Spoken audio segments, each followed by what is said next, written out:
ಪ್ರೀತಿಯ ವಿದ್ಯಾರ್ಥಿಗಳೇ, ಇಂದು ನಿಮಗೆಲ್ಲರಿಗೂ ಸಹ ಈ ಒಂದು ತರಗತಿಗೆ ಸ್ವಾಗತವನ್ನು ಕೋರ್ತಾ ಇದ್ದೀನಿ.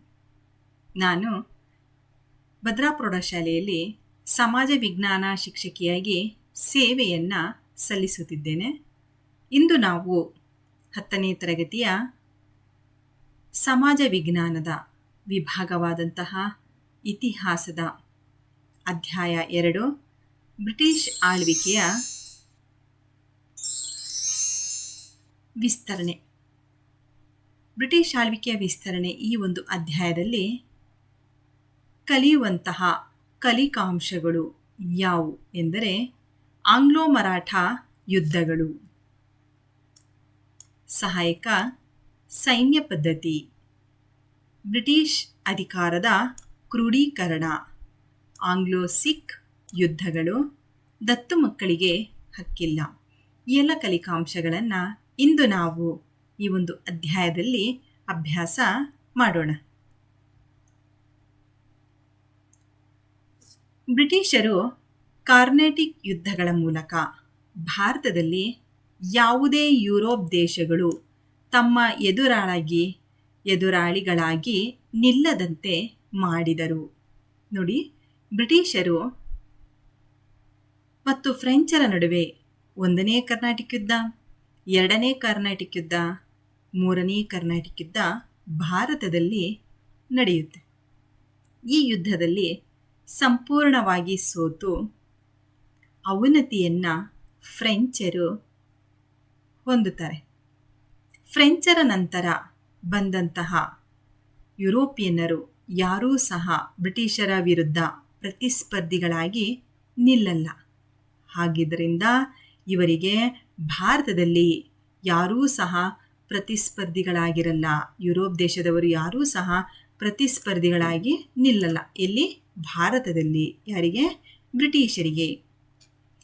ಬಂಗಾಳದಲ್ಲಿ ಸಿರಾಜುದ್ದೌಲ್ ಮತ್ತು ಬ್ರಿಟಿಷರ ನಡುವೆ ಪ್ಲಾಸಿ ಕದನ ಅನ್ನೋದು ನಡೆಯುತ್ತೆ 1757ರಲ್ಲಿ. ಈ ಪ್ಲಾಸಿ ಕದನದಲ್ಲಿ ಸಿರಾಜುದ್ದೌಲನು ಸಂಪೂರ್ಣವಾಗಿ ಸೋತು ಬ್ರಿಟಿಷರಿಗೆ ಬಂಗಾಳವನ್ನು ಬಿಟ್ಟು ಕೊಡ್ತಾನೆ. ಹಾಗಾದರೆ ಬ್ರಿಟಿಷರ ಒಂದು ಗಮನ ಬಂಗಾಳದ ಹತ್ರ ಯಾಕೆ ಹೋಯ್ತಪ್ಪ, ಅವರ ಒಂದು ಗಮನ ಈ ಕಡೆನೇ ಯಾಕೆ ಹೋಯ್ತು ಅಂದರೆ, ಪೂರ್ವದಲ್ಲಿ ಬಂದಂತಹ ಬಂಗಾಳ ಅನ್ನೋದು ಸಂಪದ್ಭರಿತವಾದಂತಹ ರಾಜ್ಯವಾಗಿರುತ್ತೆ, ಅತಿ ದೊಡ್ಡ ರಾಜ್ಯವಾಗಿರುತ್ತೆ. ಇಲ್ಲಿಂದ ಹೆಚ್ಚಿನ ಒಂದು ತೆರಿಗೆಯನ್ನು ವಿಧಿಸುವುದರ ಮೂಲಕ ಕಂಪನಿಗೆ ಲಾಭವನ್ನು ತಂದುಕೊಡುವಂಥ ಉದ್ದೇಶದಿಂದಲೂ ಸಹ ಅವರ ಗಮನ ಬಂಗಾಳದ ಹತ್ರ ಹೋಗಿರುತ್ತೆ. ಇನ್ನೊಂದು ಕದನ ಬಾಕ್ಸರ್ ಕದನ. ಇದು ಸಹ ಬಂಗಾಳದ ಪ್ರಾಂತ್ಯದಲ್ಲಿ ಸಂಪೂರ್ಣವಾದಂತಹ ಒಂದು ರಾಜಕೀಯ ನಿಯಂತ್ರಣವನ್ನು ಹೊಂದೋದಕ್ಕೆ ಸಾಧ್ಯವಾಗುತ್ತೆ. ಬಂಗಾಳ ಅನ್ನೋದು ಬ್ರಿಟಿಷರ ವಶಕ್ಕೆ ಹೋದಾಗ ರಾಬರ್ಟ್ ಕ್ಲೈವ್ ಈ ಒಂದು ಬಂಗಾಳದಲ್ಲಿ ದ್ವಿಪ್ರಭುತ್ವ ಪದ್ಧತಿಯನ್ನು, ಸರ್ಕಾರ ಪದ್ಧತಿಯನ್ನು ಜಾರಿಗೆ ತರ್ತಾನೆ. ಭೂಕಂದಾಯ ವಸೂಲಿ ಮಾಡುವಂಥ ಹಕ್ಕು, ದಿವಾನಿ ಹಕ್ಕನ್ನು ಬ್ರಿಟಿಷರು ಹೊಂದಿರ್ತಾರೆ.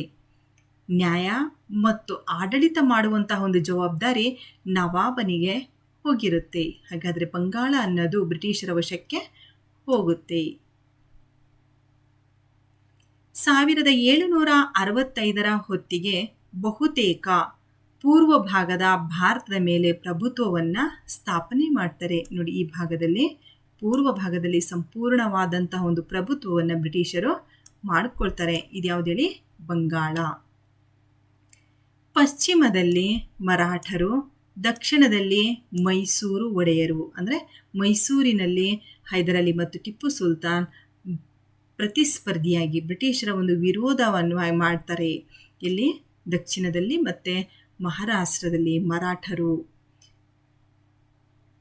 ಬಂಗಾಳದಲ್ಲಿ ಇವರ ಒಂದು ಆಡಳಿತ ಕೇಂದ್ರವಾಗಿರುತ್ತೆ. ಈ ಮುಂಬೈ ಎನ್ನುವಂತಹ ಪ್ರದೇಶವು ಸಹ ಆಡಳಿತ ಕೇಂದ್ರವಾಗಿರುತ್ತೆ. ಇವರ ಆಡಳಿತ ಮುಂಬೈ ಮತ್ತು ಬಂಗಾಳದಲ್ಲಿ ಮಾತ್ರ ಸೀಮಿತವಾಗಿರುತ್ತೆ. ಆಡಳಿತ ಬಂಗಾಳ ಮತ್ತು ಮುಂಬೈಗೆ ಮಾತ್ರ ಸೀಮಿತವಾಗಿರುತ್ತೆ. ಹಾಗಾದರೆ ಪಶ್ಚಿಮದಲ್ಲಿ ಮರಾಠರು, ದಕ್ಷಿಣದಲ್ಲಿ ಹೈದರಾಲಿ ಮತ್ತು ಟಿಪ್ಪು ಸುಲ್ತಾನ್, ಮೈಸೂರಿನಲ್ಲಿ ವಾಯುವ್ಯ ಭಾಗದಲ್ಲಿ ಸಿಖ್ಖರು, ರಣಜಿತ್ ಸಿಂಗ್ ಬ್ರಿಟಿಷರ ವಿರೋಧಿಗಳಾಗಿರ್ತಾರೆ. ಈ ಪೂರ್ವ ಭಾಗದಲ್ಲಿ ಅವರು ಸಂಪೂರ್ಣವಾದಂತಹ ಒಂದು ಅಧಿಕಾರಕ್ಕೆ ಒಳಪಡಿಸ್ಕೊಳ್ತಾರೆ. ಬ್ರಿಟಿಷರು ಭಾರತದಲ್ಲಿ ತಮ್ಮ ಸಾಮ್ರಾಜ್ಯ ವಿಸ್ತರಣೆಗಾಗಿ 18ನೇ ಶತಮಾನದ ಮಧ್ಯಭಾಗದಿಂದ 19ನೇ ಶತಮಾನದ ಮಧ್ಯಂತರವರೆಗೆ ನೋಡಿ, 18ನೇ ಶತಮಾನದ ಮಧ್ಯಭಾಗದಿಂದ 19ನೇ ಶತಮಾನದ ಮಧ್ಯಂತರವರೆಗೆ ಮೇಲಿಂದ ಮೇಲಕ್ಕೆ ಅನೇಕ ಯುದ್ಧಗಳನ್ನು ಕೈಗೊಳ್ತಾರೆ. ಯಾರೋ ಬ್ರಿಟಿಷರು ಭಾರತದಲ್ಲಿ. ಯಾವುದಕ್ಕೋಸ್ಕರ? ಸಾಮ್ರಾಜ್ಯ ವಿಸ್ತರಣೆಗೋಸ್ಕರ ಯುದ್ಧಗಳನ್ನು ಕೈಗೊಳ್ಳುವುದರ ಮೂಲಕ ಇವರು ಸಾಮ್ರಾಜ್ಯವನ್ನು ವಿಸ್ತರಣೆ ಮಾಡ್ತಾರೆ. ಮತ್ತೆ ಕೆಲವು ಪ್ರದೇಶಗಳನ್ನು ತಮ್ಮ ಆಡಳಿತಕ್ಕೆ, ನಿಯಂತ್ರಣಕ್ಕೆ, ನಂತರ ವಿಸ್ತರಣೆ ಮಾಡುವಂತಹ ಉದ್ದೇಶದಿಂದ 2 ನೀತಿಗಳನ್ನು ಜಾರಿಗೆ ತರ್ತಾರೆ. ಒಂದು ಸಹಾಯಕ ಸೈನ್ಯ ಪದ್ಧತಿ, ಇನ್ನೊಂದು ದತ್ತು ಮಕ್ಕಳಿಗೆ ಹಕ್ಕಿಲ್ಲ. ಲಾರ್ಡ್ ವೆಲ್ಲೆಸ್ಲಿ ಈ 2 ನೀತಿಗಳನ್ನು ಜಾರಿಗೆ ತರ್ತಾನೆ. ಇಲ್ಲಿ ನೋಡಿ, ರಾಣಿ ಝಾನ್ಸಿ ರಾಣಿ ತನ್ನ ದತ್ತುಪುತ್ರರನ್ನು ಬೆನ್ನಿಗೆ ಕಟ್ಟಿಕೊಂಡು ಬ್ರಿಟಿಷರ ವಿರುದ್ಧ ಹೋರಾಡಿ ತನ್ನ ಪ್ರಾಣವನ್ನು ಅರ್ಪಣೆ ಮಾಡ್ತಾರೆ. ಹಾಗಾದರೆ ಇವರು ಯಾರು? ವೆಲ್ಲೆಸ್ಲಿ. ಯಾವ ನೀತಿಯನ್ನು ಜಾರಿಗೆ ತಂದ? ದತ್ತು ಮಕ್ಕಳಿಗೆ ಹಕ್ಕಿಲ್ಲ. ಈ ಉದ್ದೇಶ ಏನಾಗಿತ್ತಪ್ಪ ಅಂದರೆ ಸಾಮ್ರಾಜ್ಯವನ್ನು ವಿಸ್ತರಣೆ ಮಾಡುವಂತಹ ಉದ್ದೇಶದಿಂದಲೇ ಈ ನೀತಿಯನ್ನು ತರ್ತಾರೆ. ಸಹಾಯಕ ಸೈನ್ಯ ಪದ್ಧತಿ ಯಾಕೆ ತರ್ತಾರೆ ಅಂದರೆ ಭಾರತದಲ್ಲಿದ್ದಂತಹ ರಾಜ್ಯಗಳನ್ನು ತಮ್ಮ ನಿಯಂತ್ರಣದಲ್ಲಿ ಇಟ್ಟುಕೊಳ್ಳೋದಕ್ಕೆ ಈ ನೀತಿಯನ್ನು ತರ್ತಾನೆ. ಬ್ರಿಟಿಷರ ವಿಸ್ತರಣಾ ನೀತಿಯನ್ನು ವಿರೋಧಪಡಿಸಿದಂತಹ ಭಾರತದಲ್ಲಿದ್ದಂತಹ ರಾಜರು ಯಾರ್ಯಾರು ಅಂದರೆ ಮರಾಠ ಪೇಶ್ವೆಗಳು. ಪಶ್ಚಿಮ ಮತ್ತು ದಕ್ಷಿಣ ಭಾರತದಲ್ಲಿ ಆಳ್ವಿಕೆ ಮಾಡುತ್ತಿದ್ದಂತಹ ಮರಾಠರು ಮತ್ತು ಪೇಶ್ವೆಗಳು ವಿರೋಧ ಮಾಡ್ತಾರೆ. ಹೈದರಾಲಿ ಮತ್ತು ಹೈದರಾಲಿಯ ಮಗ ಟಿಪ್ಪು ಸುಲ್ತಾನ್ ಸಹ ಬ್ರಿಟಿಷರ ವಿರೋಧವನ್ನು ಮಾಡ್ತಾನೆ. ಯಾಕೆ ಅಂದರೆ ಇವರು ಪ್ರತಿಸ್ಪರ್ಧಿಗಳಾಗಿರ್ತಾರೆ. ಟಿಪ್ಪು ಸುಲ್ತಾನ್ ವಿದ್ಯಾವಂತನಾದರೂ ಸಹ ಈತ ಫ್ರಾನ್ಸ್ ದೇಶಕ್ಕೂ ಸಹ ತನ್ನ ರಾಯಭಾರಿಯನ್ನು ಕಳಿಸ್ಕೊಡ್ತಾನೆ. ಯಾಕಂದರೆ ಬ್ರಿಟಿಷರ ಒಂದು ವಿರುದ್ಧ ಹೋರಾಟ ಮಾಡೋದಕ್ಕೆ ಫ್ರೆಂಚರ ಒಂದು ಸಹಾಯದಿಂದ ತನ್ನ ಸೈನಿಕರಿಗೆ ತರಬೇತಿಯನ್ನು ಕೊಡಿಸ್ತಾನೆ. ಬ್ರಿಟಿಷರ ವಿರೋಧವನ್ನು ಮಾಡಿಬಿಟ್ಟು ಅವರ ಜೊತೆ ಯುದ್ಧವನ್ನು ಮಾಡಿ ಅವರನ್ನು ದೇಶದಿಂದ ಹೊರಗಡೆ ಹಾಕುವಂತಹ ಉದ್ದೇಶದಿಂದ ಈತ ಸೈನ್ಯವನ್ನು ಕಟ್ತಾನೆ. ಇವೆಲ್ಲ ವಿಷಯಗಳು ಗೊತ್ತಾದಾಗ ಒಂದೇ ದಿಢೀರಂತೆ ಬಿಟ್ಟು ಟಿಪ್ಪುವಿನ ಮೇಲೆ ದಾಳಿಯನ್ನು ಮಾಡ್ತಾರೆ. ಇವರ ನಂತರ ವಾಯುವ್ಯ ಭಾರತದಲ್ಲಿ ಸಿಖ್ಖರು ಪ್ರಬಲ ವಿರೋಧಿಗಳಾಗ್ತಾರೆ. ಯಾರೋ ವಾಯುವ್ಯ ಭಾರತದಲ್ಲಿ ಯಾರೋ ಸಿಖ್ಖರು. ರಣಜಿತ್ ಸಿಂಗ್ 19ನೇ ಶತಮಾನದ ಆರಂಭದಲ್ಲಿ ರಣಜಿತ್ ಸಿಂಗನು ಪ್ರವರ್ಧಮಾನಕ್ಕೆ ಬರ್ತಾನೆ. ಈತ ಸಿಖ್ಖರನ್ನ ಸಂಘಟಿಸಿ ಯಶಸ್ವಿ ಆಗ್ತಾನೆ. 19ನೇ ಶತಮಾನದ ಆರಂಭದಲ್ಲಿ ರಣಜಿತ್ ಸಿಂಗನು ಪ್ರವರ್ಧಮಾನಕ್ಕೆ ಬರ್ತಾನೆ. ರಣಜಿತ್ ಸಿಂಗನು ಸಿಖ್ಖರನ್ನು ಸಂಘಟಿಸುವಲ್ಲಿ ಯಶಸ್ವಿ ಆಗ್ತಾನೆ. ಮೊದಲ ಆಂಗ್ಲೋ ಮರಾಠ ಯುದ್ಧ 1775ರಿಂದ 82ರವರೆಗೆ ಮೊದಲ ಆಂಗ್ಲೋ ಮರಾಠ ಯುದ್ಧ ನಡೆಯುತ್ತೆ. ಕಾರಣ ಬ್ರಿಟಿಷರ ಆಶ್ರಯದಲ್ಲಿದ್ದ ಮೊಘಲ್ ಚಕ್ರವರ್ತಿ 2ನೇ ಶಾ ಆಲಂನನ್ನು ಮರಾಠರು ಕರೆತಂದು ಮತ್ತೆ ದೆಹಲಿಯ ಸಿಂಹಾಸನದ ಮೇಲೆ ಕೂರಿಸ್ತಾರೆ. ಹಾಗಾದರೆ 2ನೇ ಶಾ ಆಲಂ ಯಾರು? ಮೊಘಲ್ ಚಕ್ರವರ್ತಿ. ಈತನನ್ನು ಮರಾಠರು ಕರೆತಂದು ದೆಹಲಿಯ ಸಿಂಹಾಸನದ ಮೇಲೆ ಕೂರಿಸ್ತಾರೆ. ಯಾರ ಆಶ್ರಯದಲ್ಲಿರ್ತಾನೆ 2ನೇ ಶಾ ಆಲಂ? ಬ್ರಿಟಿಷರ ಆಶ್ರಯದಲ್ಲಿ ಇರ್ತಾನೆ. ಯಾರು? 2ನೇ ಶಾ ಆಲಂ. ಚಕ್ರವರ್ತಿಯು ಮೊದಲು ಬ್ರಿಟಿಷರಿಗೆ ನೀಡಿದ್ದ ಕೋರಾ ಮತ್ತು ಅಲಹಾಬಾದ್ಗಳನ್ನು ಮರಾಠರಿಗೆ ಕೊಟ್ಟನು. ಈ ಕೋರಾ ಎನ್ನುವಂತಹ ಪ್ರದೇಶ ಈ ಭಾಗದಲ್ಲಿ ಬರುತ್ತೆ. ಅಲಹಾಬಾದ್ ಅನ್ನುವಂತಹ ಪ್ರದೇಶ ಈ ಭಾಗದಲ್ಲಿ ಬರುತ್ತೆ. ಹಾಗಾದರೆ ಕೋರಾ ಮತ್ತು ಅಲಹಾಬಾದನ್ನು ಬ್ರಿಟಿಷರಿಗೆ ಯಾರು ಕೊಡ್ತಾರೆ? 2ನೇ ಶಾ ಆಲಂ. ಯಾಕೆ ಅಂದರೆ ದೆಹಲಿ ಸಿಂಹಾಸನದ ಮೇಲೆ ಮರಾಠರು ಕೂರಿಸ್ತಾರೆ. ನಂತರ ಮರಾಠರಿಗೂ ಮತ್ತು ಬ್ರಿಟಿಷರ ನಡುವೆ ವೈರತ್ವ ಅನ್ನೋದು ಮನೆ ಮಾಡುತ್ತೆ. ವೈರತ್ವ ಅನ್ನೋದು ಹೆಚ್ಚಾಗುತ್ತೆ. ಕಾರಣ ಕೋರಾ ಮತ್ತು ಅಲಹಾಬಾದ್ ಎನ್ನುವಂತಹ ಪ್ರದೇಶಕ್ಕೆ ನಂತರ ಸಿಂಹಾಸನದ ಮೇಲೆ ಕೂರಿಸಿದ್ರು ಅನ್ನುವಂಥ ಉದ್ದೇಶದಿಂದ ಮರಾಠರು ಮತ್ತು ಬ್ರಿಟಿಷರ ನಡುವೆ ವೈರತ್ವಕ್ಕೆ ಕಾರಣವಾಗುತ್ತೆ. ಇದು ಮೊದಲ ಆಂಗ್ಲೋ ಮರಾಠ ಯುದ್ಧಕ್ಕೆ ಕಾರಣವಾಯಿತು ಅಂತೇಳ್ಬಿಟ್ಟು ನಾನು ಹೇಳಬಹುದು. ಮರಾಠರ ಬಲಿಷ್ಠ ಪೇಶ್ವೆ ನೋಡಿ, ಒಂದು ದುರಂತ ಅಂದರೆ ಅದೇ ಸಮಯದಲ್ಲಿ ಪೇಶ್ವೆ ಅಂದರೆ ಮುಖ್ಯಮಂತ್ರಿ ಅಂತ ಕರೀತಾರೆ, ಮಾಧವ್ ರಾವ್ ಅದೇ ಸಮಯದಲ್ಲಿ ಮರಣವನ್ನು ಹೊಂತಾನೆ. ಇದು ಮರಾಠರಿಗೆ ತುಂಬಲಾರದ ನಷ್ಟ ಅನ್ನೋದು ಆಗುತ್ತೆ. ಕಾರಣ ನೋಡಿ, ಇದೊಂದು ಮಾಧವರಾವ್ನ ಮರಣ. ಪೇಶ್ವೆಯ ಸ್ಥಾನಕ್ಕೆ ಅವನ ತಮ್ಮ ನಾರಾಯಣ ರಾಯನನ್ನ ಪಟ್ಟಕ್ಕೆ ಕೂರಿಸುತ್ತಾರೆ. ಅಂತಹ ಒಂದು ಸಂದರ್ಭದಲ್ಲಿ ಪಟ್ಟದ ಒಂದು ಆಸೆಯಿಂದ ಸಿಂಹಾಸನದ ಮೇಲೆ ತಾನು ಕೂರಬೇಕು ಅಂತೇಳ್ಬಿಟ್ಟು ಅವನ ಚಿಕ್ಕಪ್ಪ ರಘುಬ ಅಥವಾ ಇನ್ನೊಂದು ಹೆಸರು ರಘುನಾಥ್ ರಾಯ್ ನಾರಾಯಣ ರಾಯನನ್ನ ಕೊಲೆ ಮಾಡ್ತಾನೆ. ಯಾಕೆ ಅಂದರೆ ಒಂದು ಪಟ್ಟದ ಒಂದು ಸಿಂಹಾಸನದ ಮೇಲೆ ಕೂರಬೇಕು ಅನ್ನುವಂತಹ ಉದ್ದೇಶದಿಂದ ರಘುನಾಥ್ ರಾಯನನ್ನ ಕೊಲೆ ಮಾಡ್ತಾನೆ. ರಘುನಾಥ್ ರಾಯ್ ಯಾರನ್ನು ಕೊಲೆ ಮಾಡ್ತಾನೆ? ನಾರಾಯಣ್ ರಾಯ್. ನಾರಾಯಣ್ ರಾಯ್ ಯಾರು? ಮಾಧವರಾವ್ನ ತಮ್ಮ. ಯಾಕೆ ಕೊಲೆ ಮಾಡ್ದ? ಅವನನ್ನ ಸಿಂಹಾಸನದ ಮೇಲೆ ಕೂರಿಸಿರೋದಕ್ಕೆ ರಘುನಾಥ್ ರಾಯ್ ಕೊಲೆ ಮಾಡ್ದ. ತಾನು ಆ ಸಿಂಹಾಸನದ ಮೇಲೆ ಕೂರಬೇಕು ಅನ್ನುವಂತಹ ಒಂದು ಉದ್ದೇಶದಿಂದ. ನಾನಾ ಫಡ್ನವೀಸನ ನೇತೃತ್ವದಲ್ಲಿ ಪೇಶ್ವೆ ಸ್ಥಾನಕಾಂಕ್ಷಿಯಾದ ರಘುಬಾನ ಬದಲು ನಾರಾಯಣ ರಾಯನ ಮಗ ಎರಡನೇ ಮಾಧವರಾವ್ಗೆ ಮರಾಠ ಒಕ್ಕೂಟ ಪಟ್ಟ ಕಟ್ಟಿರುತ್ತೆ. ನೋಡಿ, ನಾನಾ ಫಡ್ನವೀಸ್ ಒಬ್ಬ ನಾಯಕತ್ವವನ್ನು, ಒಂದು ನೇತೃತ್ವವನ್ನು ವಹಿಸಿ ಪೇಶ್ವೆಯ ಸ್ಥಾನಕಾಂಕ್ಷಿಯಾದಂತಹ ರಘುಬನನ್ನು ಕೂರ್ಸಲ್ಲ. ನಾರಾಯಣನ ಮಗ, ನಾರಾಯಣನ ಕೊಲೆಯಾದ ನಂತರ ಎರಡನೇ ಮಾಧವರಾವ್ ಯಾರು? ನಾರಾಯಣ ರಾಯನನ ಮಗನನ್ನ ಪಟ್ಟದ ಮೇಲೆ ಕೂರಿಸ್ತಾನೆ. ಈತ ನೋಡಿ ನಾನಾ ಫಡ್ನವೀಸ್ ಯಾರನ್ನ ಕೂರಿಸ್ತಾನೆ? ಮಾಧವರಾವ್ ಯಾರು? ನಾರಾಯಣ ರಾಯನನ್ನ ಮಗ. ನಾರಾಯಣ ರಾಯ್ ಯಾರು? ಮೊದಲ ಮಾಧವರಾವ್ನ ತಮ್ಮ. ಈತ ರಘುನಾಥ್ ರಾವ್ ಸ್ಥಾನಕಾಂಕ್ಷಿಯಾಗಿರ್ತಾನೆ. ಈತನೇ ನಾರಾಯಣರನ್ನ ಕೊಲೆ ಮಾಡ್ತಾನೆ. ಮರಾಠ ಮನೆತನಗಳಿಂದ ನಿರೀಕ್ಷಿತ ಬೆಂಬಲ ಸಿಗದ ರಘುಬನು ಬ್ರಿಟಿಷರ ಬೆಂಬಲವನ್ನ ಕೋರ್ತಾನೆ. ನೋಡಿ, ಬ್ರಿಟಿಷರಿಗೆ ಇದೊಂದು ಅವಕಾಶ ಆಗಿರುತ್ತೆ. ಅವರು ಕಾಯ್ತಾ ಇರ್ತಾರೆ.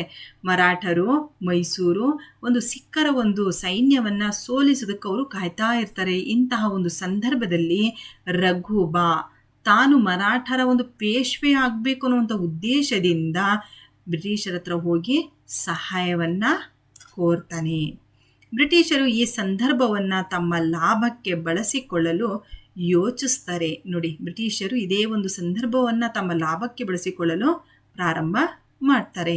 ರಘುನಾಥ್ ರಾಯ್ ನಾರಾಯಣರನ್ನ ಕೊಲೆ ಮಾಡ್ತಾನೆ. ನಾರಾಯಣ ರಾಯ್ ಯಾರು? ಮಾಧವರಾವ್ನ ತಮ್ಮ. ಮಾಧವರಾವ್ನ ತಮ್ಮ ಯಾರು?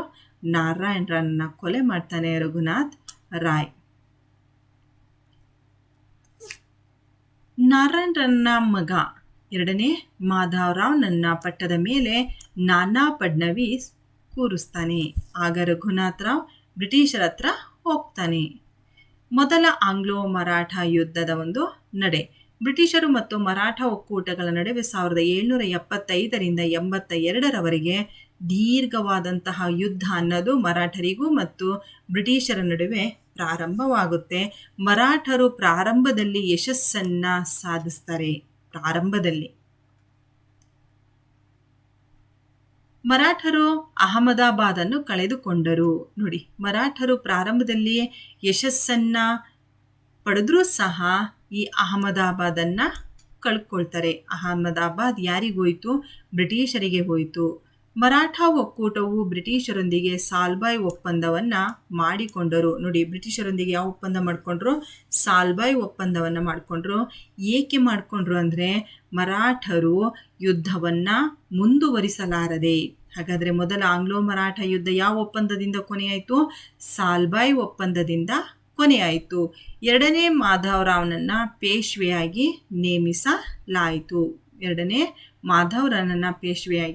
ನೇಮಿಸಲಾಯಿತು.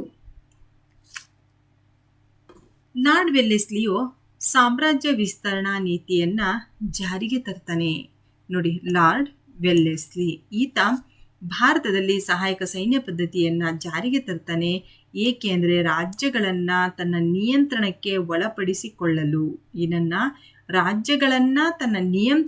ಒಳಪಡಿಸಿಕೊಳ್ಳಲು ಸಹಾಯಕ ಸೈನ್ಯ ಪದ್ಧತಿ ಎಂಬ ನೀತಿಯನ್ನು ಜಾರಿಗೆ ತರ್ತಾನೆ ಲಾರ್ಡ್ ವೆಲ್ಲೆಸ್ಲಿಯು 1798ರಲ್ಲಿ ಜಾರಿಗೆ ತರ್ತಾನೆ. ಯಾವ ನೀತಿಯನ್ನು? ಸಹಾಯಕ ಸೈನ್ಯ ನೀತಿಯನ್ನು 1798ರಲ್ಲಿ ಜಾರಿಗೆ ತರ್ತಾನೆ. ಸಹಾಯಕ ಸೈನ್ಯ ಪದ್ಧತಿಯು ಬ್ರಿಟಿಷ್ ಈಸ್ಟ್ ಇಂಡಿಯಾ ಕಂಪನಿ ಮತ್ತು ಭಾರತೀಯ ರಾಜ್ಯಗಳ ನಡುವೆ ಒಂದು ಸೈನಿಕ ಒಪ್ಪಂದವಾಗಿರುತ್ತೆ. ನೋಡಿ, ಸಹಾಯಕ ಸೈನ್ಯ ಪದ್ಧತಿ ಅನ್ನೋದು ಬ್ರಿಟಿಷ್ ಈಸ್ಟ್ ಇಂಡಿಯಾ ಕಂಪನಿ ಮತ್ತು ಭಾರತೀಯ ರಾಜ್ಯಗಳು ಮತ್ತು ಬ್ರಿಟಿಷ್ ಈಸ್ಟ್ ಇಂಡಿಯಾ ಕಂಪನಿ ನಡುವೆ ಒಂದು ಒಪ್ಪಂದವಾಗಿರುತ್ತೆ. ಎಂತಹ ಒಪ್ಪಂದ? ಒಂದು ಸೈನಿಕ ಒಪ್ಪಂದ. ಹಾಗಾದರೆ ಲಾರ್ಡ್ ವೆಲ್ಲೆಸ್ಲಿ ಸಹಾಯಕ ಸೈನ್ಯ ಪದ್ಧತಿಯನ್ನು ಜಾರಿಗೆ ತರ್ತಾನೆ. ಏಕೆಂದರೆ ಸಾಮ್ರಾಜ್ಯವನ್ನು ವಿಸ್ತರಿಸಲು ಈ ನೀತಿಯನ್ನು ಜಾರಿಗೆ ತರ್ತಾನೆ. ಲಾರ್ಡ್ ವೆಲ್ಲೆಸ್ಲಿಯು ಸಾಮ್ರಾಜ್ಯ ವಿಸ್ತರಣಾ ನೀತಿಯನ್ನು ತಂದಾಗ ಈ ನೀತಿಯ ಒಂದು ನಿಬಂಧನೆಗಳು ಯಾವುವು? ಭಾರತೀಯ ರಾಜನು ಬ್ರಿಟಿಷ್ ಸೈನಿಕ ತುಕಡಿಯನ್ನು ತನ್ನ ರಾಜ್ಯದಲ್ಲಿ ಇರಿಸಿಕೊಳ್ಳಬೇಕು. ನೋಡಿ, ಈ ಸೈನಿಕ ತುಕಡಿಯನ್ನು ಭಾರತೀಯ ರಾಜನು ತನ್ನ ಒಂದು ಸಾಮ್ರಾಜ್ಯದಲ್ಲಿ ಇಟ್ಕೋಬೇಕು. ಸೇನೆಯ ವೇತನ, ನಿರ್ವಹಣೆ, ವೆಚ್ಚ ಎಲ್ಲದನ್ನೂ ಸಹ ಈ ಭಾರತೀಯ ರಾಜ ಭರಿಸಬೇಕು. ಅಂದರೆ ಸೈನಿಕರಿಗೆ ಸಂಬಳ, ವೇತನವನ್ನು ಕೊಡಬೇಕು. ಅವರ ನಿರ್ವಹಣೆ, ವೆಚ್ಚ ಇವೆಲ್ಲವೂ ಸಹ ರಾಜ್ಯವೇ ಭರಿಸಬೇಕು. ಇಲ್ಲವೇ ನಿರ್ದಿಷ್ಟ ಕಂದಾಯ ಪ್ರದೇಶವನ್ನು ಬ್ರಿಟಿಷರಿಗೆ ಕೊಡಬೇಕು. ಬ್ರಿಟಿಷರಿಗೆ ಕಂದಾಯ ಬರುವಂತಹ ಒಂದು ಪ್ರದೇಶವನ್ನು ಬಿಟ್ಟುಕೊಟ್ರೆ ಆ ಕಂದಾಯದಿಂದ ಆ ಸೈನ್ಯದ ಖರ್ಚು, ವೆಚ್ಚ, ನಿರ್ವಹಣೆ ಎಲ್ಲವೂ ಸಹ ಆಗುತ್ತೆ. ಇದು ಸಹಾಯಕ ಸೈನ್ಯ ಪದ್ಧತಿಯ ನಿಬಂಧನೆಗಳು. ಪ್ರಶ್ನೆ ನಿಮಗೆ ಬರ್ಬೋದು ಮಕ್ಕಳೇ, ಪರೀಕ್ಷೆಯಲ್ಲಿ ಸಹಾಯಕ ಸೈನ್ಯ ಪದ್ಧತಿಯ ನಿಬಂಧನೆಗಳನ್ನು ವಿವರಿಸಿ ಅಂತೇಳ್ಬಿಟ್ಟು ನಿಮಗೆ ಕೇಳ್ಬೋದು. ಅಥವಾ ಸಹಾಯಕ ಸೈನ್ಯ ಪದ್ಧತಿಯನ್ನು ಜಾರಿಗೆ ತಂದವರು ಯಾರು? ಲಾರ್ಡ್ ವೆಲ್ಲೆಸ್ಲಿ ಅಂತೇಳ್ಬಿಟ್ಟು ನಿಮಗೆ ಕೇಳಬಹುದು. ನೋಡಿ, ಸಹಾಯಕ ಸೈನ್ಯ ಪದ್ಧತಿ, ಈ ಒಂದು ಸಹಾಯಕ ಸೈನ್ಯವನ್ನು ತಮ್ಮ ರಾಜ್ಯದಲ್ಲಿ ಇಟ್ಕೋಬೇಕು. ನಂತರ ಅದರ ಒಂದು ಖರ್ಚು ವೆಚ್ಚಗಳನ್ನೆಲ್ಲದನ್ನೂ ಸಹ ಭಾರತೀಯ ರಾಜ್ಯಗಳೇ ವಹಿಸಬೇಕು. ಸಹಾಯಕ ಸೈನ್ಯ ಪದ್ಧತಿ ಇವರಿಗೆ ಬೇಕಾದಂತಹ ಸಮವಸ್ತ್ರ, ವೇತನ, ಖರ್ಚು ವೆಚ್ಚ ಎಲ್ಲದನ್ನೂ ಸಹ ರಾಜ್ಯ ಭರಿಸಬೇಕು. ರಾಜನ ಆಸ್ಥಾನದಲ್ಲಿ ಒಬ್ಬ ಬ್ರಿಟಿಷ್ ರೆಸಿಡೆಂಟನ್ನು ನೇಮಿಸಿಕೊಳ್ಳಬೇಕು. ರಾಜನ ಆಸ್ಥಾನದಲ್ಲಿ ಸಹಾಯಕ ಸೈನ್ಯನು ಇದರ ಜೊತೆಗೆ ಒಬ್ಬ ಬ್ರಿಟಿಷ್ ಅಧಿಕಾರಿ ರೆಸಿಡೆಂಟನ್ನು ಇಡಬೇಕು. ಯಾರ ಆಸ್ಥಾನದಲ್ಲಿ? ಸೈನ್ಯ ಪದ್ಧತಿಗೆ ಒಳಪಟ್ಟಂತಹ ರಾಜನ ಆಸ್ಥಾನದಲ್ಲಿ.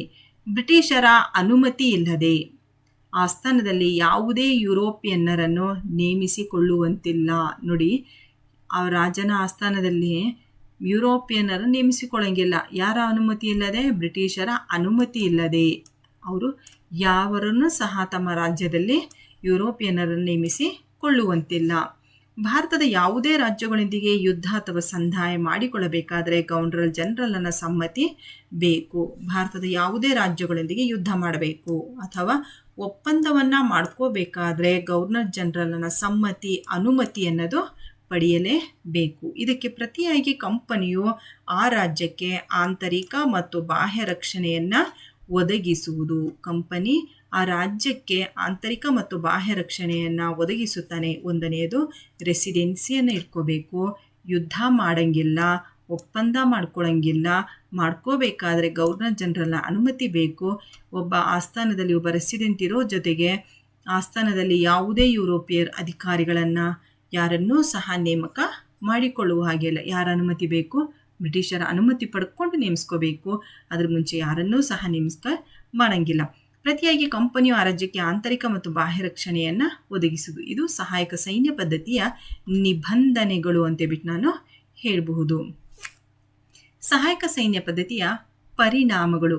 ಈ ನೀತಿಯಿಂದ ಬ್ರಿಟಿಷರ ಸೈನಿಕ ನಿರ್ವಹಣೆ ಸುಲಭವಾಯಿತು. ನೋಡಿ, ಸೈನಿಕರ ಒಂದು ವೇತನ, ಖರ್ಚು ವೆಚ್ಚ, ಅವರ ಒಂದು ನಿರ್ವಹಣೆ ಎಲ್ಲವೂ ಸಹ ದೇಶೀಯ ರಾಜ ಭರಿಸಬೇಕು. ಆದರೆ ಯುದ್ಧಕ್ಕೆ ಮಾತ್ರ ಬ್ರಿಟಿಷರು ಬಳಸ್ಕೊಳ್ತಾ ಇದ್ರು ಈ ಸೈನ್ಯವನ್ನು. ಆದರೆ ಅದನ್ನು ಖರ್ಚು ವೆಚ್ಚವನ್ನು ನಮ್ಮ ದೇಶದ ದೊರೆಗಳು ಭರಿಸ್ಕೋಬೇಕಾಗಿತ್ತು. ಭಾರತೀಯ ರಾಜ್ಯಗಳನ್ನು ನಿಯಂತ್ರಣದಲ್ಲಿ ಇಡಲು ಸುಲಭವಾಯಿತು. ಎರಡನೇ ಅಂಶ, ಭಾರತೀಯ ರಾಜ್ಯಗಳನ್ನು ನಿಯಂತ್ರಣದಲ್ಲಿ ಇಟ್ಕೊಳ್ಳೋದಕ್ಕೆ ಸಾಧ್ಯವಾಯಿತು. ಯಾಕಂದರೆ ಒಬ್ಬ ಬ್ರಿಟಿಷ್ ಅಧಿಕಾರಿ ರೆಸಿಡೆಂಟನ್ನು ಸಹ ಅವರು ನೇಮಕ ಮಾಡಿದ್ರು. ಭಾರತೀಯ ರಾಜ್ಯಗಳನ್ನು ಆರ್ಥಿಕವಾಗಿ ತೀವ್ರ ಶೋಷಣೆಗೆ ಒಳಪಡಿಸಿದ್ರು. ಅಂದರೆ ಆ ಸೈನಿಕರ ಒಂದು ಸಮವಸ್ತ್ರದಿಂದ ಹಿಡಿದು ವೇತನ, ಖರ್ಚು ವೆಚ್ಚ ಎಲ್ಲದನ್ನೂ ಸಹ ಬ್ರಿಟಿಷರು ಭರಿಸಬೇಕಾಗಿತ್ತು. ಆದರೆ ಇಲ್ಲಿ ದೇಶೀಯ ದೊರೆ ಭರಿಸಬೇಕಾಗಿರೋದ್ರಿಂದ ದೇಶೀಯ ರಾಜ ಆರ್ಥಿಕವಾಗಿ ತುಂಬ ಶೋಷಣೆಗೆ ಒಳಪಟ್ಟನು. ಯಾಕಂದರೆ ಭೂಕಂದಾಯ ಬರುವಂಥ ಪ್ರದೇಶ ಅವ್ರಿಗೆ ಬಿಟ್ಕೊಟ್ರೆ ಈತನಿಗೆ ಭೂಕಂದಾಯ ಬರಲ್ಲ. ಹಾಗಾದರೆ ಆರ್ಥಿಕವಾಗಿ ಶೋಷಣೆಗೆ ಒಳಪಟ್ಟಂತಹ ದೊರೆ ಯಾರು? ಭಾರತೀಯ ದೊರೆ, ಭಾರತೀಯ ರಾಜ್ಯ. ಈ ಒಪ್ಪಂದಕ್ಕೆ ಸಹಿ ಮಾಡಿದ ಮೊದಲ ರಾಜ್ಯ ಅಂದರೆ ಹೈದರಾಬಾದಿನ ನವಾಬ ಈ ಒಂದು ಸಹಾಯಕ ಸೈನ್ಯ ಪದ್ಧತಿಗೆ ಒಪ್ಪಂದಕ್ಕೆ ಒಳಪಟ್ಟಂತಹ ಮೊಟ್ಟ ಮೊದಲ ದೊರೆ.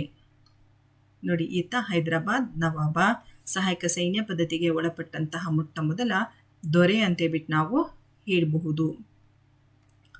ಸಹಾಯಕ ಸೈನ್ಯ ಪದ್ಧತಿ ಒಪ್ಪಂದಕ್ಕೆ ಸಹಿ ಹಾಕಿದವರು ಯಾರ್ಯಾರು ಅಂದರೆ ಮೈಸೂರು, ಔಧ್, ತಂಜಾವೂರು, ಮರಾಠ, ಪೂನಾ, ಬಿರಾರ್, ಆರ್ಕಾಟ್, ಗ್ವಾಲಿಯರ್ ಮೊದಲಾದ ರಾಜ್ಯಗಳು ಈ ಒಪ್ಪಂದಕ್ಕೆ ಒಳಪಡ್ತಾರೆ. ಯಾವ್ಯಾವು? ಮೈಸೂರು, ಔಧ್, ತಂಜಾವೂರು. ಹೈದರಾಬಾದ್ ಮೊದಲಾದರೆ ನಂತರ ಮೈಸೂರು. ಅಂದರೆ ಟಿಪ್ಪು ಸುಲ್ತಾನ್ ಮರಣದ ನಂತರ ಸಹಾಯಕ ಸೈನ್ಯ ಪದ್ಧತಿಯನ್ನು ಮೈಸೂರಿನ ಒಡೆಯರು ಒಪ್ಕೊಳ್ತಾರೆ. ಔಧ್, ತಂಜಾವೂರು, ಮರಾಠ, ಪೂನಾ, ಬಿರಾರ್, ಆರ್ಕಾಟ್, ಗ್ವಾಲಿಯರ್ ಮೊದಲಾದ ರಾಜ್ಯಗಳು ಈ ಒಪ್ಪಂದಕ್ಕೆ ಒಳಪಟ್ಟವು. ಎರಡನೇ ಆಂಗ್ಲೋ ಮರಾಠ ಯುದ್ಧ 1803 ರಿಂದ 1805 ಎರಡನೇ ಆಂಗ್ಲೋ ಮರಾಠ ಯುದ್ಧ ನಡೆಯುತ್ತೆ. ಎರಡನೇ ಆಂಗ್ಲೋ ಮರಾಠ ಯುದ್ಧಕ್ಕೆ ಕಾರಣಗಳು: ಮರಾಠ ಮನೆತನಗಳ ನಾಯಕರ ನಡುವೆ ಸಂಘರ್ಷವೇ. ಮರಾಠ ಮನೆತನಗಳ ನಡುವಿನ ಸಂಘರ್ಷವೇ ಈ ಯುದ್ಧಕ್ಕೆ ಕಾರಣವಾಯಿತು. ಮರಾಠ ಮನೆತನಗಳ ನಾಯಕರ ನಡುವಿನ ಸಂಘರ್ಷವೇ ಈ ಯುದ್ಧಕ್ಕೆ ಕಾರಣವಾಯಿತು. ಹೋಳ್ಕರ್ ಮನೆತನದ ಯಶವಂತ ರಾವ್ ಒಂದು ಕಡೆಯಾದರೆ ಸಿಂಧಿಯಾ ಮನೆತನದ ದೌಲತ್ ರಾವ್ ಪೇಶ್ವೆ ಎರಡನೇ ಬಾಜಿರಾವ್. ನೋಡಿ, ಎರಡು ಗುಂಪುಗಳಾದವು. ಹೋಳ್ಕರ್ ಮನೆತನದ ಯಶವಂತರಾವ್ ಒಂದು ಕಡೆ ಆದರೆ ಸಿಂಧಿಯಾ ಮನೆತನದ ದೌಲತ್ ರಾವ್ ಪೇಶ್ವೆ ಎರಡನೇ ಬಾಜಿರಾವ್ ಇನ್ನೊಂದು ಕಡೆ ಆಗ್ತಾರೆ. ಇದು ಎರಡನೇ ಆಂಗ್ಲೋ ಮರಾಠ ಯುದ್ಧಕ್ಕೆ ಕಾರಣವಾಗುತ್ತೆ.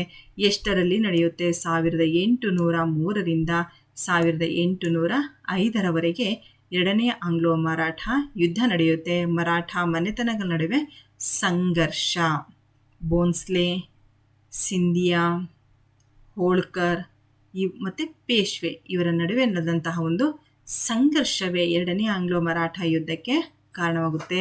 ಹೋಳ್ಕರ್ ಮನೆತನದ ಯಾರು? ಯಶವಂತರಾವ್ ಒಂದು ಕಡೆಯಾದರೆ ಇನ್ನೊಂದು ಕಡೆ ದೌಲತ್ ರಾವ್ ಪೇಶ್ವೆ, ಸಿಂಧಿಯಾ ಎರಡನೇ ಬಾಜಿರಾವ್ ಎರಡನೇ ಗುಂಪಿಗೆ ಬರ್ತಾರೆ. ಎರಡನೇ ಆಂಗ್ಲೋ ಮರಾಠ ಯುದ್ಧಕ್ಕೆ ಕಾರಣಗಳಲ್ಲಿ ನಂತರ ಬರುವಂತಹ ಅಂಶ ಯಾವುದಪ್ಪ ಅಂದರೆ 1802 ಹೋಳ್ಕರ್ ಸೈನ್ಯವು ಸಿಂಧಿಯಾ ಮತ್ತು ಪೇಶ್ವೆ ಸೈನ್ಯವನ್ನು ಸೋಲಿಸಿತು. ಎಷ್ಟರಲ್ಲಿ?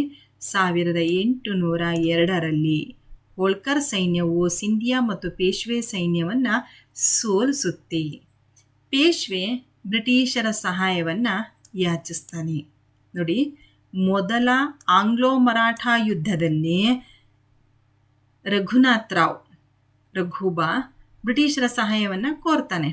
ಸಿಂಹಾಸನದ ಮೇಲೆ ಪೇಶ್ವೆ ಸ್ಥಾನಕ್ಕೋಸ್ಕರ ಆತ ಬ್ರಿಟಿಷರ ಹತ್ರ ಸಹಾಯವನ್ನು ಕೋರ್ತಾನೆ.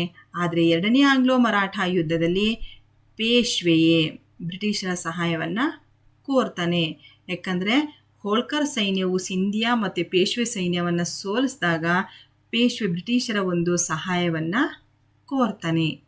ಲಾರ್ಡ್ ವೆಲ್ಲೆಸ್ಲಿಗೆ ಮರಾಠರ ಆಂತರಿಕ ವಿರಿಚೇರದಲ್ಲಿ ಪ್ರವೇಶಿಸಲು ಅವಕಾಶ ಸಿಕ್ಕಿತು. ನೋಡಿ, ಇದೇ ಅವಕಾಶವನ್ನು ಬಳಸ್ಕೋಬೇಕಂತಹ ಕಾಯ್ತಾ ಇದ್ದಂತಹ ಬ್ರಿಟಿಷರಿಗೆ ಮರಾಠ ಒಂದು ಆಡಳಿತದಲ್ಲಿ ಪ್ರವೇಶ ಸಿಕ್ಕಂಗಾಯಿತು. ಯಾರು ಹೋದರು?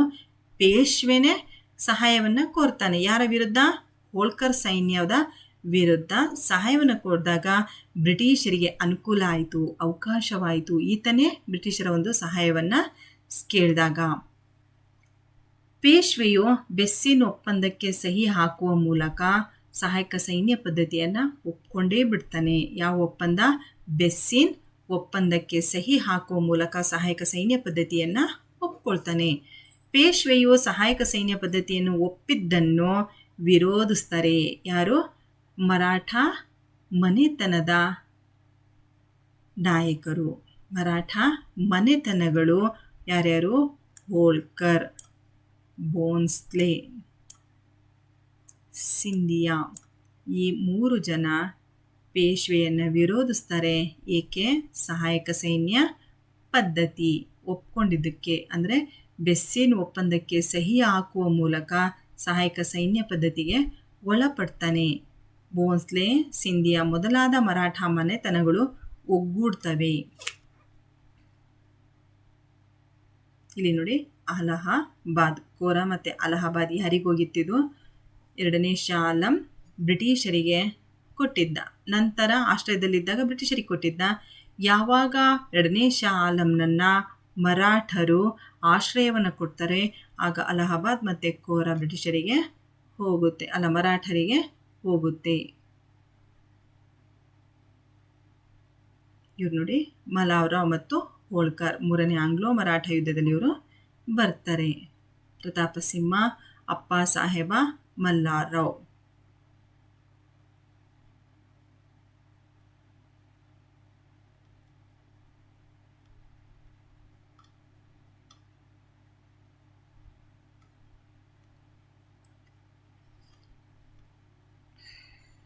ನೋಡಿ, ಪುನರ್ ಮನನ. 2ನೇ ಆಂಗ್ಲೋ ಮರಾಠ ಯುದ್ಧ 1803ರಿಂದ 1805ರವರೆಗೆ ನಡೆಯುತ್ತೆ. ಹೋಳ್ಕರ್ ಸೈನ್ಯವು ಸಿಂಧಿಯಾ ಮತ್ತು ಪೇಶ್ವೆ ಸೈನ್ಯವನ್ನು ಸೋಲಿಸುತ್ತೆ. ಲಾರ್ಡ್ ವೆಲ್ಲೆಸ್ಲಿಗೆ ಮರಾಠರ ಆಂತರಿಕ ವಿಚಾರದಲ್ಲಿ ಪ್ರವೇಶ ಮಾಡೋದಕ್ಕೆ ಅವಕಾಶ ಸಿಕ್ಕತ್ತೆ. ಬೆಸ್ಸಿನ್ ಒಪ್ಪಂದದ ಮೂಲಕ ಸಹಾಯಕ ಸೈನ್ಯ ಪದ್ಧತಿಯನ್ನು ಒಪ್ಕೊಳ್ಳೋದಕ್ಕೆ ಇವನು ಒಪ್ಪಿಗೆಯನ್ನು ಕೊಟ್ಟಿರ್ತಾನೆ. ಪುನರ್ ಮನನ. ಯುದ್ಧದ ಪರಿಣಾಮಗಳು. ಮರಾಠ ಮನೆತನಗಳ ಸೇನೆಯನ್ನು ವೆಸ್ಲೆಲಿಯು ಅನೇಕ ಯುದ್ಧಗಳಲ್ಲಿ ಮಣಿಸಿದನು. ವೆಲ್ಲೆಸ್ಲಿ ಯುದ್ಧ ನೀತಿಯಿಂದ ಕಂಪನಿಗೆ ಸಾಲದ ಹೊರೆ ಹೆಚ್ಚಾಗುತ್ತೆ. ನೋಡಿ, 2ನೇ ಆಂಗ್ಲೋ ಮರಾಠ ಯುದ್ಧದಲ್ಲಿ 1803ರಿಂದ 1805ರವರೆಗೆ ಮರಾಠ ಮನೆತನಗಳ ಸೇನೆಯನ್ನು ವೆಲ್ಲೆಸ್ಲಿಯು ಅನೇಕ ಯುದ್ಧಗಳಲ್ಲಿ ಮಣಿಸ್ತಾನೆ, ಅನೇಕ ಯುದ್ಧವನ್ನು ಮಾಡ್ತಾನೆ. ವೆಲ್ಲೆಸ್ಲಿ ಯುದ್ಧ ನೀತಿಯಿಂದ ಕಂಪನಿಗೆ ವಿಪರೀತವಾದಂತಹ ಯುದ್ಧಗಳನ್ನು ಹೆಚ್ಚು ಮಾಡಿದಾಗ ಕಂಪನಿಗೆ ಸಾಲದ ಹೊರೆ ಅನ್ನೋದು ಹೆಚ್ಚಾಗುತ್ತೆ. ವೆಲ್ಲೆಸ್ಲಿಯು ತನ್ನ ಹುದ್ದೆಗೆ ರಾಜೀನಾಮೆ ನೀಡಿ ಸ್ವದೇಶಕ್ಕೆ ಮರಳ್ತಾನೆ. ಏಕೆ? ಕಂಪನಿಗೆ ಸಾಲದ ಹೊರೆಯನ್ನು ಹೊರಿಸಿರ್ತಾನೆ. ಅದಕ್ಕೋಸ್ಕರ ಅವನು ಇಂಗ್ಲೆಂಡಿಗೆ ತೆರವಾಗ್ತಾನೆ. 3ನೇ ಆಂಗ್ಲೋ ಮರಾಠ ಯುದ್ಧ 1817ರಿಂದ 1818ರವರೆಗೆ ನಡೆಯುತ್ತೆ. 817ರಿಂದ 1818ರವರೆಗೆ 3ನೇ ಆಂಗ್ಲೋ ಮರಾಠ ಯುದ್ಧ ನಡೆಯುತ್ತೆ. 3ನೇ ಆಂಗ್ಲೋ ಮರಾಠ ಯುದ್ಧಕ್ಕೆ ಕಾರಣಗಳು. 1ನೇದು, ಮರಾಠ ಮನೆತನಗಳು ತಮ್ಮ ಘನತೆ ಸ್ವತಂತ್ರವನ್ನು ಉಳಿಸಿಕೊಳ್ಳಲು ಇನ್ನಿಲ್ಲದೆ ಪ್ರಯತ್ನವನ್ನು ನಡೆಸಿದವು. ಮರಾಠ ಮನೆತನಗಳು ತಮ್ಮ ಘನತೆ ಮತ್ತು ಸ್ವತಂತ್ರವನ್ನು ಉಳಿಸಿಕೊಳ್ಳಲು ಇನ್ನಿಲ್ಲದ ಪ್ರಯತ್ನವನ್ನು ನಡೆಸಿದವು. ಪೇಶ್ವೆ ಕೂಡ ಬ್ರಿಟಿಷರ ನಿಯಂತ್ರಣದಿಂದ ಮುಕ್ತಗೊಳ್ಳಲು ಹವಣಿಸ್ತಾನೆ. ಯಾಕಂದರೆ 2ನೇ ಆಂಗ್ಲೋ ಮರಾಠ ಯುದ್ಧದಲ್ಲಿ ಸಹಾಯಕ ಸೈನ್ಯ ಪದ್ಧತಿಗೆ ಒಳಪಟ್ಟಿರ್ತಾನೆ. ನಂತರ ಬ್ರಿಟಿಷರ ನಿಯಂತ್ರಣದಿಂದ ಮುಕ್ತಗೊಳ್ಳಲು ಹವಣಿಸ್ತಾನೆ. ಯಾರೋ? ಪೇಶ್ವೆ.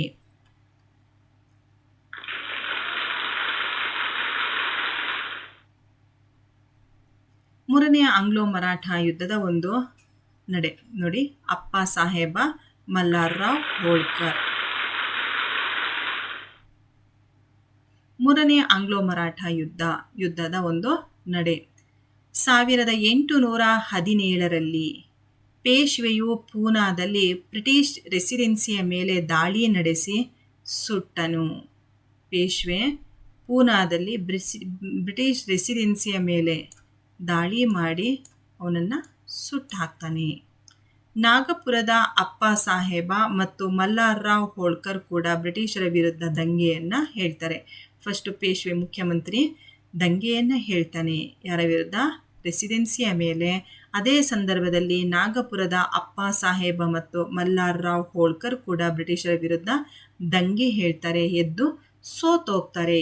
1818ರಲ್ಲಿ ಪೇಶ್ವೆ 2ನೇ ಬಾಜಿರಾಯನು ಬ್ರಿಟಿಷರ ವಿರುದ್ಧ ಮಾಡಿದ ಯುದ್ಧಗಳು ಯಾವ್ಯಾವು ಅಂದರೆ ಕೋರೆಗಾಂವ್ ಯುದ್ಧ, ಅಸ್ಟಿ ಯುದ್ಧ, 2 ಯುದ್ಧಗಳಲ್ಲಿ ಸೋತು ಶರಣಾಗ್ತಾನೆ. ಎರಡನೇ ಬಾಜಿರಾವ್ ನೋಡಿ, ಎರಡನೇ ಬಾಜಿರಾವ್ ಬ್ರಿಟಿಷರ ವಿರುದ್ಧ 1818ರಲ್ಲಿ ಯುದ್ಧ ಮಾಡಿ ಕೋರೆಗಾಂವ್ ಯುದ್ಧ, ಅಸ್ಟಿ ಯುದ್ಧ, ಇಲ್ಲಿದೆ ನೋಡಿ, ಅಸ್ಟಿ ಕೋರೆಗಾಂವ್ ಯುದ್ಧಗಳಲ್ಲಿ ಸೋತು ಶರಣಾಗ್ತಾನೆ. ಯಾರು? ಪೇಶ್ವೆ. ಮೂರನೇ ಆಂಗ್ಲೋ ಮರಾಠ ಎಲ್ಲಿದೆ ನೋಡಿ, ಅಸ್ಟಿ ಈ ಭಾಗದಲ್ಲಿ ಬರುತ್ತೆ. ಅಸ್ಟಿ ಅಲಹಾಬಾದಲ್ಲಿ ಸೋತು ಎರಡನೇ ಪೇಶ್ವೆ, ಎರಡನೇ ಬಾಜಿರಾವ್ ಸೋತು ಒಪ್ಕೊಂಡು ಹೋಗ್ತಾನೆ. ಈ ಭಾಗದಲ್ಲಿ ಬರುವಂಥದ್ದು ಯಾವುದು? ಅಸ್ಟಿ ಮತ್ತು ಇನ್ನೊಂದು ಅಲಹಾಬಾದ್. ಮೂರನೇ ಆಂಗ್ಲೋ ಮರಾಠ ಯುದ್ಧದಲ್ಲಿ ಸೋತು ಒಪ್ಕೊಳ್ತಾನೆ. ಅಸ್ಟಿ ಯುದ್ಧ, ಇನ್ನೊಂದು ಅಲಹಾಬಾದ್ ಯುದ್ಧ. ಪರಿಣಾಮಗಳು. ಮರಾಠರು ಸೋತರು. ಒಂದನೇ ಪರಿಣಾಮ, ಮರಾಠರು ಸೋತರು.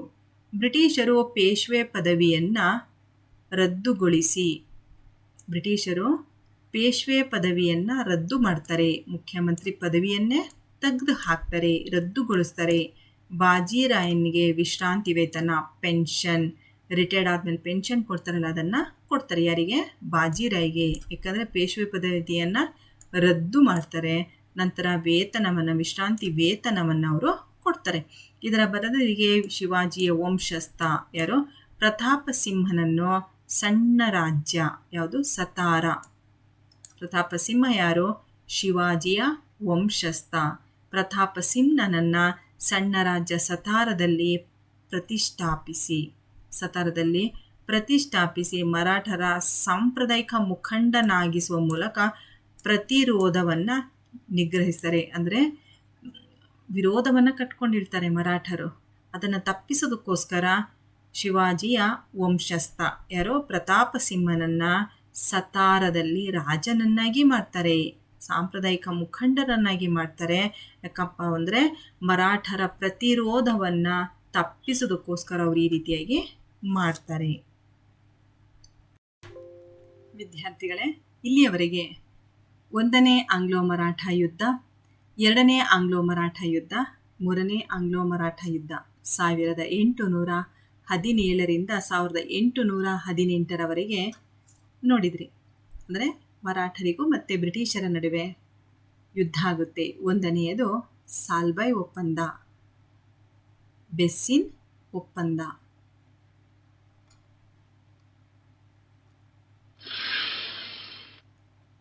ಮರಾಠರು ಪೂರ್ಣವಾಗಿ ಸೋತೋಗ್ತಾರೆ. ಪೇಶ್ವೆ ಪದವಿಯನ್ನು ರದ್ದುಗೊಳಿಸಿ ಅವರು ಹೋಗ್ತಾರೆ. ಸಾಂಪ್ರದಾಯಿಕ ಮುಖಂಡರಾಗಿಸುವ ಮೂಲಕ ಮರಾಠರ ಪ್ರತಿರೋಧವನ್ನು ಕಟ್ಕೊಳ್ತಾರೆ. ಯಾರು? ಪ್ರತಾಪ ಸಿಂಹನನ್ನ ಪುಟ್ಟ ರಾಜ್ಯ ಸತಾರದೆಂಬ ರಾಜನನ್ನಾಗಿ ಮಾಡಿಕೊಳ್ತಾರೆ. 3 ಯುದ್ಧಗಳ ನಂತರ ಬ್ರಿಟಿಷ್ ಅಧಿಕಾರದ ಕ್ರೋಢೀಕರಣ. ಇಲ್ಲಿ ನೋಡಿ, ಬ್ರಿಟಿಷ್ ಆಡಳಿತದ ಕ್ರೋಢೀಕರಣ 1818ರಿಂದ 1857ರವರೆಗೆ ನಡೆಯುತ್ತೆ. ಬ್ರಿಟಿಷರು 1818ರಿಂದ 57ರವರೆಗೆ ಅಖಂಡ ಭಾರತವನ್ನು ಗೆಲ್ಲಬೇಕು. ಇಡೀ ಭಾರತವನ್ನು ತಮ್ಮ ಹಿಡಿತದಲ್ಲಿ ಇಟ್ಕೊಳ್ಳೋದಕ್ಕೋಸ್ಕರ ಅವರು ಪೂರ್ಣವಾಗಿ ಭಾರತವನ್ನು ತಮ್ಮ ಸಾಮ್ರಾಜ್ಯದಲ್ಲಿ, ತಮ್ಮ ಆಡಳಿತದಲ್ಲಿ, ರಾಜಕೀಯ ಪ್ರಭುತ್ವವನ್ನು ವಶಪಡಿಸಿಕೊಳ್ಳೋಕ್ಕೋಸ್ಕರ ಅವರು ಪಂಜಾಬ್, ಸಿಂಧ್, ಔದ್ ನೋಡಿ, ಪಂಜಾಬ್ ಈ ಭಾಗದಲ್ಲಿ ಬರುತ್ತೆ. ಒಂದು ಇದು ಔದ್, ಸಿಂಧ್ ಈ 3 ರಾಜ್ಯಗಳನ್ನು ತಮ್ಮ ಒಂದು ಪ್ರದೇಶಕ್ಕೆ ಅವರು ಸೇರಿಸ್ಕೊಳ್ತಾರೆ. ಅಂದರೆ 3 ಪ್ರದೇಶವನ್ನು ಆಕ್ರಮಿಸ್ತಾರೆ. 1818ರಿಂದ 57ರವರೆಗೆ 1818ರಿಂದ 57ರವರೆಗೆ ಅಖಂಡ ಭಾರತವನ್ನು ಗೆಲ್ಲುವಂತಹ ಕಾರ್ಯವನ್ನು ಪೂರ್ಣಗೊಳಿಸ್ತಾರೆ. ಈ ರೀತಿಯಾಗಿ ಪಂಜಾಬ್, ಸಿಂಧ್, ಔದ್ ಈ ರಾಜ್ಯಗಳನ್ನು ಆಕ್ರಮಿಸ್ತಾರೆ. ಇದರ ಜೊತೆಗೆ ಮೊದಲಾದ ರಾಜ್ಯಗಳದ ಅನೇಕ ಸಣ್ಣ ಪುಟ್ಟ ರಾಜ್ಯಗಳನ್ನು ಸಹ ತಮ್ಮ ಹಿಡಿತದಲ್ಲಿ ಇಟ್ಕೊಳ್ತಾರೆ. ನೋಡಿ, ಈ ರೀತಿಯಾಗಿ ಅಧಿಕಾರವನ್ನು ಕ್ರೋಢೀಕರಣ ಮಾಡ್ಕೊಳ್ತಾರೆ. ಯಾರು?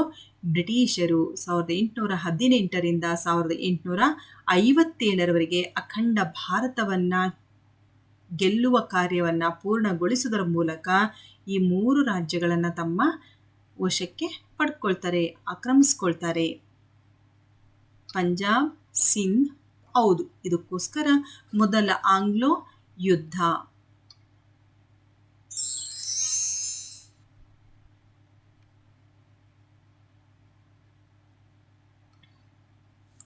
ಮೊದಲ ಆಂಗ್ಲೋ ಸಿಖ್ ಯುದ್ಧದ ನಡೆ 1839ರಲ್ಲಿ ರಣಜಿತ್ ಸಿಂಗನು ಮರಣವನ್ನು ಹೊಂದಿದ ನಂತರ ಪಂಜಾಬಿನ ಒಬ್ಬ ರಾಜಕೀಯ ದೊರೆ ಅಸಮರ್ಥನಾಗಿ ಬರೋದಕ್ಕಿಂತ ಮೊದಲು ಅಲ್ಲಿ ರಾಜಕೀಯ ಅರಾಜಕತೆ ಅನ್ನೋದು ತಲೆದೂರುತ್ತೆ.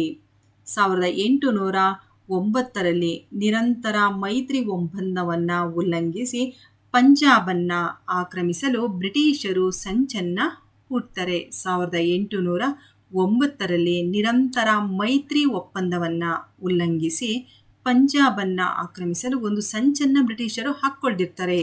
1845 ಡಿಸೆಂಬರ್ನಲ್ಲಿ ಬ್ರಿಟಿಷರಿಗೂ ಪಂಜಾಬ್ ಸೈನ್ಯಕ್ಕೂ ಯುದ್ಧ ಅನ್ನೋದು ಪ್ರಾರಂಭವಾಗುತ್ತೆ. ಯಾರ್ಯಾರಿಗೆ?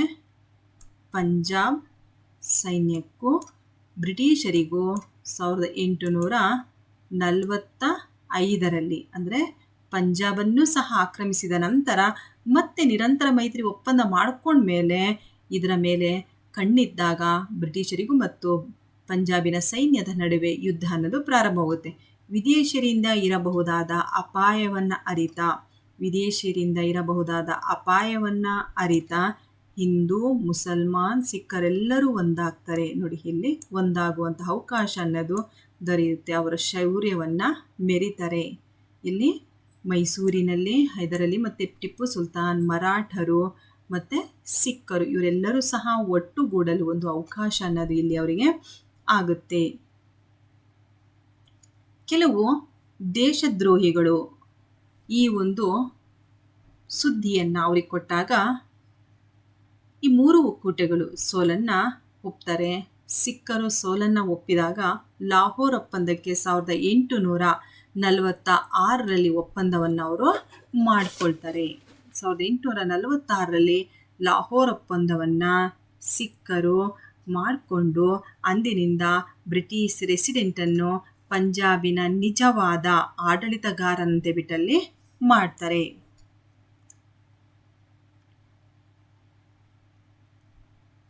ನೋಡಿ, 1848ರಲ್ಲಿ ಪಂಜಾಬಿನ ಮೇಲೆ ನೇರ ಆಳ್ವಿಕೆಯನ್ನು ಅವರು ಮಾಡಿದ ನಂತರ ನೇರ ಆಳ್ವಿಕೆಯನ್ನು ಹೇರಲು ಹೊರಟಾಗ ಪಂಜಾಬಿಗಳು ಸಂಘಟನೆ ಮಾಡ್ತಾರೆ. ಆಗ ಇದ್ದಂತಹ ಒಬ್ಬ ಚಟ್ಟಾರ್ ಸಿಂಗ್, ಅಟ್ಟಾರಿವಾಲಾ, ಮೂಲರಾಜ್ ಅವರು ಕ್ರಮವಾಗಿ ಲಾಹೋರ್ ಮತ್ತು ಮುಲ್ತಾನ್ಗಳಲ್ಲಿ ಅವರು ಏನು ಮಾಡ್ತಾರೆ, ಇವರ ಒಂದು ಕಾರ್ಯಾಚರಣೆಯನ್ನು ವಹಿಸ್ಕೊಳ್ತಾರೆ. ನಂತರ ಪಂಜಾಬಿಗಳಿಗೆ ಕೊನೆಯದಾಗಿ ಸೋಲನ್ನು ಉಂಟಾಗುತ್ತೆ. ಇಲ್ಲಿ ನೋಡಿ, ಸಿಖ್ಖರು ಯುದ್ಧದಲ್ಲಿ ಸೋತರು. ಅವಮಾನಕರ ಲಾಹೋರ್ ಒಪ್ಪಂದಕ್ಕೆ ಒಳಪಡ್ತಾರೆ. ಪರಿಣಾಮ ಆಂಗ್ಲೋ ಮರಾಠ ಯುದ್ಧದ ಪರಿಣಾಮ 1846ರಲ್ಲಿ ಲಾಹೋರ್ ಒಪ್ಪಂದಕ್ಕೆ ಸಹಿಯನ್ನು ಹಾಕ್ತಾರೆ. ಬ್ರಿಟಿಷ್ ರೆಸಿಡೆಂಟನ್ನು ಪಂಜಾಬಿನ ನಿಜವಾದ ಆಡಳಿತಗಾರನನ್ನಾಗಿ ಮಾಡ್ತಾರೆ. ರೆಸಿಡೆಂಟ್ ಅಂದರೆ ಸಹಾಯಕ ಸೈನ್ಯ ಪದ್ಧತಿಯ ಒಬ್ಬ ಅಧಿಕಾರಿಯನ್ನು ಇಟ್ಕೊಂಡಂಗೆ. ಸಿಖ್ಖರು ಪೂರ್ಣವಾಗಿ ಸೋಲ್ತಾರೆ. ಅವಮಾನಕರ ಲಾಹೋರ್ ಒಪ್ಪಂದಕ್ಕೆ ಸಹಿಯನ್ನು ಹಾಕ್ತಾರೆ. 1846ರಲ್ಲಿ ಬ್ರಿಟಿಷ್ ರೆಸಿಡೆಂಟನ್ನು ಪಂಜಾಬಿನ ನಿಜವಾದ ಆಡಳಿತಗಾರನಾಗಿ ಮಾಡ್ತಾರೆ. ಪಂಜಾಬ್ ಬ್ರಿಟಿಷ್ ಆಶ್ರಿತ ರಾಜ್ಯವಾಗಿ ಮಾರ್ಪಡುತ್ತೆ. ಪಂಜಾಬ್ ಬ್ರಿಟಿಷರ ಒಂದು ಆಶ್ರಯಕ್ಕೆ ಒಳಪಡುತ್ತೆ. ಅಂದರೆ ಅವರು ಆಕ್ರಮಣ ಮಾಡಿಕೊಂಡಿರ್ತಾರೆ.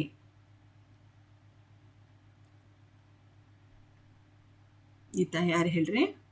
ರಣಜಿತ್ ಸಿಂಗ್. ಬ್ರಿಟಿಷ್ ಸಾಮ್ರಾಜ್ಯದಲ್ಲಿ ಪಂಜಾಬ್ ಅನ್ನೋದು ಯಾವ ರೀತಿಯಾಗಿ ವಿಲೀನವಾಗುತ್ತೆ? 1848ರಲ್ಲಿ ಪಂಜಾಬಿನ ಮೇಲೆ ನೇರ ಬ್ರಿಟಿಷ್ ಆಳ್ವಿಕೆಯನ್ನು ಹೇರಲು ಹೊರಟಾಗ ಪಂಜಾಬಿಗಳು ಪ್ರತಿಭಟಿಸ್ತಾರೆ. ನೋಡಿ, ನೇರವಾದಂತಹ ಒಂದು ಆಳ್ವಿಕೆ ಬ್ರಿಟಿಷರು ಮಾಡ್ತಾರೆ. ಇದನ್ನು ಪಂಜಾಬಿಗಳು ಪ್ರತಿಭಟಿಸ್ತಾರೆ. ಈ ಪ್ರತಿಭಟನೆಗಳ ನೇತೃತ್ವವನ್ನು ವಹಿಸಿದವರು ಚಟ್ಟಾರ್ ಸಿಂಗ್ ಅಟ್ಟಾರಿವಾಲಾ. ಇಲ್ಲಿ ಲಾಹೋರ್ನಲ್ಲಿ ವಿರೋಧವನ್ನು ಮಾಡ್ತಾರೆ, ಪ್ರತಿಭಟನೆಯ ಒಂದು ನೇತೃತ್ವವನ್ನು ವಹಿಸ್ತಾರೆ. ಮುಲ್ತಾನ್ನಲ್ಲಿ ಮುಲ್ ರಾಜನು ಪಂಜಾಬಿಗಳಿಗೆ ನೇತೃತ್ವವನ್ನು ವಹಿಸಿ ಬ್ರಿಟಿಷರ ವಿರುದ್ಧ ಹೋರಾಟ ಮಾಡಿ ಸೋಲನ್ನು ಅನುಭವಿಸ್ತಾರೆ. ಅಂತಿಮವಾಗಿ ಲಾರ್ಡ್ ಡಾಲ್ ಹೌಸಿಯು ಪಂಜಾಬನ್ನು ಬ್ರಿಟಿಷ್ ಸಾಮ್ರಾಜ್ಯದಲ್ಲಿ ವಿಲೀನವನ್ನು ಗೊಳಿಸ್ತಾನೆ. ಯಾರೋ ಲಾರ್ಡ್ ಡಾಲ್ ಹೌಸಿ. ನೋಡಿ, ಇನ್ನೊಂದು ಸಲ ಪಂಜಾಬಿನ ಮೇಲೆ ನೇರ ಆಳ್ವಿಕೆಯನ್ನು ಹೇರಲು ಹೊರಟಾಗ ಪಂಜಾಬಿಗಳು ಪ್ರತಿಭಟನೆ ಮಾಡ್ತಾರೆ. ಪ್ರತಿಭಟನೆಯ ಒಂದು ನೇತೃತ್ವವನ್ನು, ನಾಯಕತ್ವವನ್ನು ವಹಿಸಿದವರು ಚಟ್ಟಾರಿ ಸಿಂಗ್ ಅಟ್ಟಾರಿವಾಲಾ. ಎಲ್ಲಿ? ಲಾಹೋರಿನಲ್ಲಿ. ಮುಲ್ತಾನಿನಲ್ಲಿ ಮೂಲ ರಾಜ. ಪಂಜಾಬಿಗಳಿಗೆ ಸೋಲಾಗುತ್ತೆ. ನೋಡಿ, ಇವರೆಲ್ಲ ನಾಯಕತ್ವವನ್ನು ವಹಿಸಿದ್ರು ಸಹ ಪಂಜಾಬಿಗಳಿಗೆ ಸೋಲನ್ನಾಗುತ್ತೆ. ಈ ಭಾಗದಲ್ಲಿ ಬರುತ್ತೆ ನೋಡಿ, ಲಾಹೋರ್.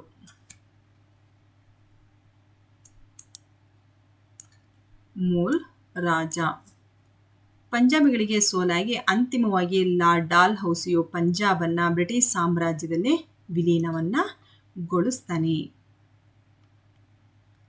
ಡಾಲ್ ಹೌಸಿ ಮತ್ತು ದತ್ತು ಮಕ್ಕಳಿಗೆ ಹಕ್ಕಿಲ್ಲ ನೀತಿ.